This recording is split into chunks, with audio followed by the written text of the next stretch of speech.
Assalamualaikum warahmatullahi wabarakatuh. Sampurasun wilujeng enjing mitra sadaya. Tepang deui sareng abdi Gazardian Ramadan dina program TV Warta. Pamirsa nyanggakeun ibar salengkapna.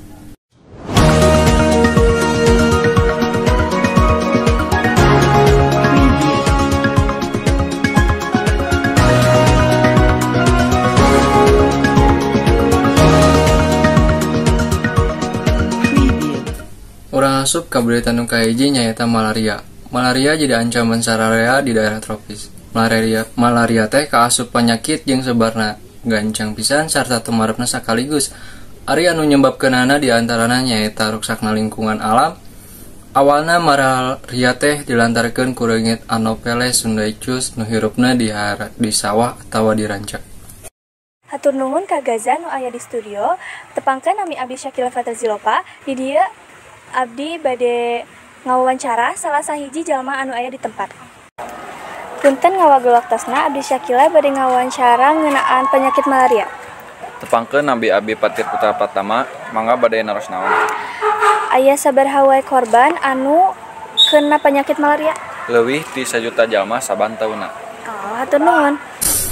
Lanjut ke berita nu kedua, nyaeta Menteri Pertahanan Prabowo Subianto ngahadiran kegiatan penyuluhan pertanian jeung pengembangan tani di Sumedang, Jawa Barat, Selasa Januari tahun 2024. Dina kedatanganna Prabowo negaskeun yen ayeuna di Sumedang sebagai Menteri Pertahanan Indonesia teh lain sebagai calon presiden. Cek Prabowo ayeuna di Kabupaten Sumedang samarta-marta mangrupa wujud pangrojong ti Kementerian Pertahanan Indonesia pikeun katahanan pangan nasional. Hatur nuhun ka Gajah anu tos aya di studio. Tepangkeun nami abdi Zahra Fauziah. Di dieu abdi nuju aya di salah sahiji lapang di Sumedang anu bade ngawawancara salah sahiji jalma anu aya di tempat. Punten ngawagel waktosna simkuring Zahra Fauziah anu bade ngawawancara anjeun. Tepangkeun nami abdi Syakila Fatazilopa. Bade naros naon? Bade naros maksad Prabowo datang ka Sempa Sumedang ieu maksadna aya naon? Oh, Prabowo ngahadiran penyuluhan pertanian sareng pengembangan tani di Sumedang. Oh, sakitu we. Ya. Berita nu terakhir nyaeta kecelakaan lumangsung di Warung Borma, Desa Cangkuang, Racaekek, Bandung. Polisi can datang pikeun nalung ti lalaki nu keur diudag ku warga. Supir truk nu mawa keusik kabur sanggeus nabrak minibus, tukang batagor jeung nu ngajual peulem. Tur nuhun ka Gajah anu aya di studio. Tepangkeun nabi abdi Patir Putra Pratama, abdi nuju aya di tempat kejadian.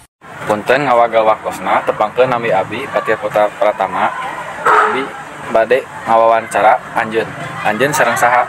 Abdi sareng Zahra Fauziah, mangga bade naros naon?